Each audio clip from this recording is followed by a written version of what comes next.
शीतलपुर नाम की एक जगह थी जहाँ के राजा थे शीत कुमार। राजा बहुत अच्छे थे। वो बहुत दयालु थे। अपने राज्य की चिंता करते थे।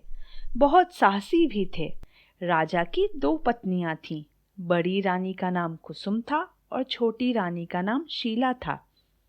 रानी कुसुम बहुत अच्छे स्वभाव की थी। वो पूरे महल का ख्याल रखती थी। छोटी रानी शीला उसके विपरीत बहुत ही बुरी थी, लेकिन वो काफी खूबसूरत थी। उसे अपनी खूबसूरती पे बहुत घमंड था। मुझ जैसा इस शहर में कोई नहीं। राजा शीत कुमार और बड़ी रानी कुसुम बहुत दान दक्षिणा भी करते थे। दीपावली का त्योहार आने वाला था। महल में काफी हलचल थी। बड़ी रानी दान दक्षिणा की तैयारी कर रही थी। साथ ही साथ महल में जो लोग आने वाले थे दान लेने, उनके खाने पीने का इंतजाम भी किया गया था। छोटी रानी शीला सजने संवरने में लगी थी। वो दासी से कहती है, मैं दान के दिन क्या पहनूं? मैं शीतलपुर की रानी हूँ, मुझे सबसे खूबसूरत लगना है। छोटी रानी साहिबा, आप तो हमेशा ही खूबसूरत लगती हैं। आपको कुछ करने की जरूरत ही नहीं। आप भी बड़ी रानी की तरह दान की तैयारी कीजिए। हाँ, मुझे कोई जरूरत नहीं ये सब करने की। ये सुनकर दासी चुप हो जाती है। दीपावली का दिन आता है। राजा और बड़ी रानी दान और फिर खाने की शुरुआत करते हैं। छोटी रानी बैठकर देख रही होती है। तभी वहां एक बूढ़ी अम्मा आती है। अम्मा देखने में थोड़ी काली होती है और ठीक से चल नहीं पा रही होती है। उसको देखकर रानी शीला जोर जोर से हंसने लगती है। ये कितनी काली है और इसके पैर तो देखो कितने अजीब हैं। रानी कुसुम और राजा रानी शीला को आश्चर्य से देखने लगते हैं। उनको भरोसा ही नहीं होता कि छोटी रानी ऐसा व्यवहार भी कर सकती है। ये आप कैसी बातें कर रही हैं रानी? क्या कह रही हो तुम शीला? ऐसे मजाक बनाना उचित नहीं किसी का। छोटी रानी उन दोनों की बात को अनसुना कर देती है। जब बड़ी रानी का ध्यान वापस दान पर आता है तो वह देखती है कि बूढ़ी अम्मा तो कहीं चली गई। बूढ़ी अम्मा वहां से निकलकर नदी किनारे चली जाती है। वो काफी दुखी होती है और वहीं बैठकर रोने लगती है। तभी जल देवी प्रकट होती है। अम्मा, आप क्यों रो रही हैं? अम्मा जल देवी को देखकर आश्चर्यचकित हो जाती हैं। फिर उनको सारी बात बताती हैं। जल देवी अम्मा से कहती हैं, मैं आपको चमत्कारी शक्तियां देती हूँ। आप ठीक हो जाएंगी और फिर जाके छोटी रानी को सबक सिखाइए। छोटी रानी को पता होना चाहिए कि उनका काम है अपने राज्य के लोगों की सेवा करना, ना कि उनका मजाक उड़ाना और उनको दुखी करना।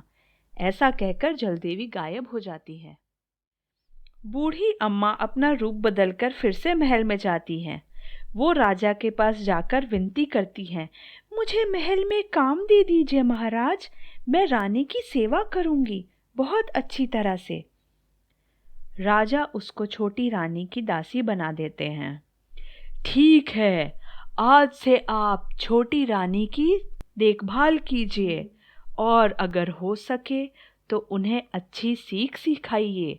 आपको देखकर ऐसा लगता है कि आप बहुत ज्ञानवान हैं। अम्मा छोटी रानी की सेवा करने लग जाती है। एक बार छोटी रानी काफी बीमार हो जाती है। बीमारी की वजह से उनके पूरे शरीर पर बड़े बड़े घाव हो जाते हैं। आह, ये मुझे क्या हो गया है? मैं कितनी अजीब लग रही हूँ।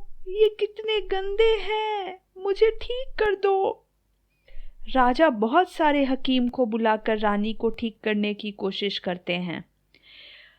हकीम साहब, रानी की देखभाल कीजिए।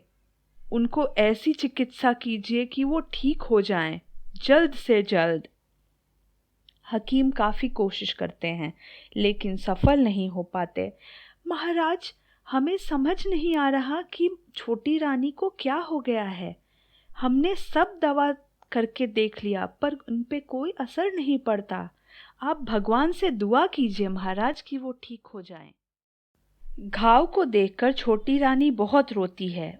उसे धीरे धीरे यह एहसास होने लगता है कि बाहर से खूबसूरत होना ज़्यादा महत्वपूर्ण नहीं है।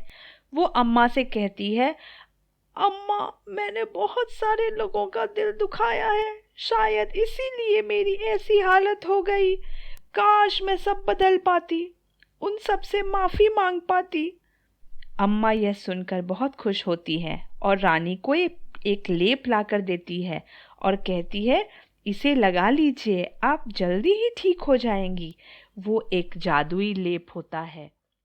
जादुई लेप को लगाते ही छोटी रानी बिल्कुल ठीक हो जाती है।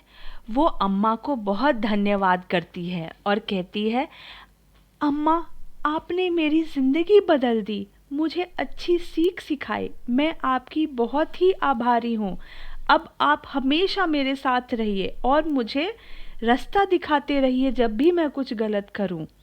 यह सुनकर अम्मा बहुत खुश होती है और कहती है, ठीक है महारानी, मैं अब से आपके पास ही रहूँगी। बड़ी रानी और राजा साहब उन दोनों की ये बातें सुनकर बहुत खुश होते हैं।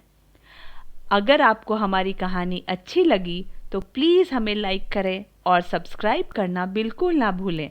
धन्यवाद।